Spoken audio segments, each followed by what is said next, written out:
Most people are aware that if you have livestock, you're going to have fly issues. But there is a particular fly you may not be familiar with, and it's called the heel fly. When we were raising cattle, this was a problematic issue for us. These flies would lay eggs on the heels of the steers and the cows. That egg would make its way up the hair follicle inside the steer or the cow, and then make its way up to the back. As that larva developed, it would puncture a hole in the hide of the animal so that it can get oxygen and it would grow. Inside that larva were more flies that would replicate the same process. And so it became very, very clear that we had to keep the environment and the livestock clean. We had to keep them in a clean environment and keep them clean. That's not an easy thing to do. You know, we need to do that in our lives as well. I'd like to talk to you about adultery. We've been talking about marriage, and that environment that God has created is holy and it's sacred, and God needs to be the center of it. But sometimes you can have something that is rather parasitic that enters into the bloodstream of a relationship. And we've got to be very, very careful with that.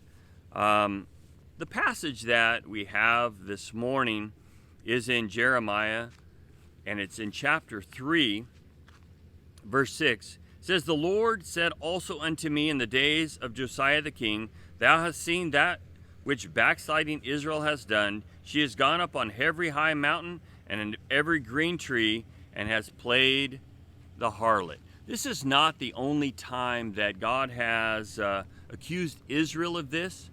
We find in Ezekiel chapter 23 that this happens over and over and over. He says this in verse 8 of Ezekiel 23, "Neither left she her whoredoms." Verse 14, "that she increased in her whoredoms." 19, "that she might multiply her whoredoms and play the harlot." And he says in verse 27 that he wants to make her lewdness stop. What is extremely interesting is that there's another phrase that we find in the Bible. It says, the gods on the other side of the river. The gods on the other side of the river. You see this idea of being separated over and over and over. The picture that really comes to mind is when Jacob was leaving Laban's, and we find that his favorite wife, Rebecca, takes those idols and she puts them with her stuff and she hides them there. Kind of like that fly egg and how it's hidden in the steer or the cow and you don't know it's there. She hid that. But there was going to be a day when that larva would hatch and the issue would multiply.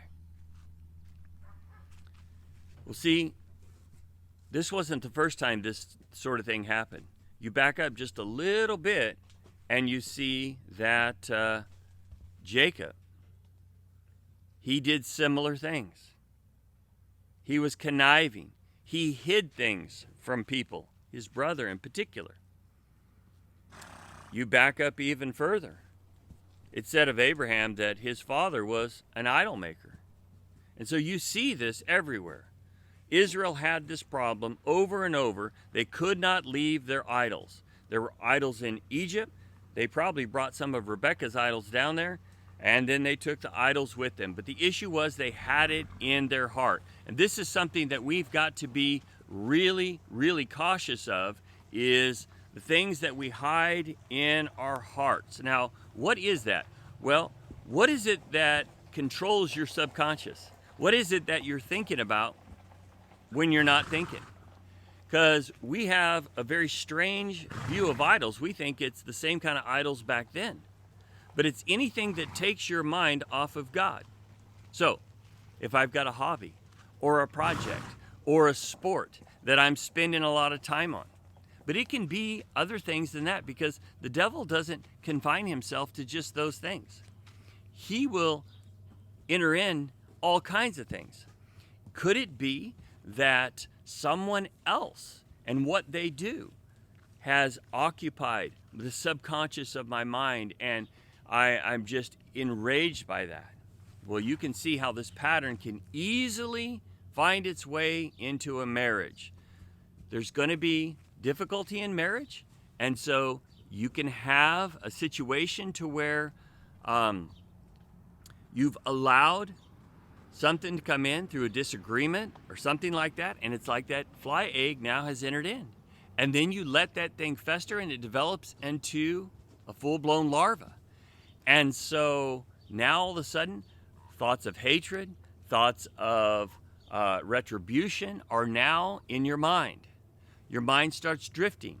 The grass starts becoming greener on the other side, and you can see the devastation. The enemy wants to destroy the family, the marriage, church. We've said this. And he does it through these little tiny things. It was just a fly on the heel. Shoo it away. It's no big deal. No, we had to keep it clean. The stall had to be clean, the animal had to be clean, and it had to be treated. We need to do everything we can to be as holy as we possibly can. We need to consecrate our minds, consecrate our homes, consecrate our marriage. Be thou holy, for I am holy, saith the Lord.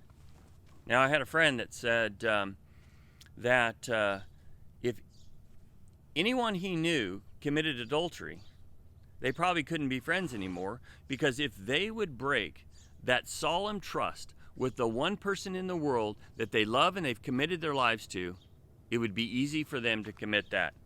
Boy, that caused me to really think about how important it is to keep my life, my marriage, my mind clean, that God can take center and that God can rule in my life. Thank you so much for listening through this. May God bless you. May you see marriage as God does. And you might want to keep your stalls clean too. God bless.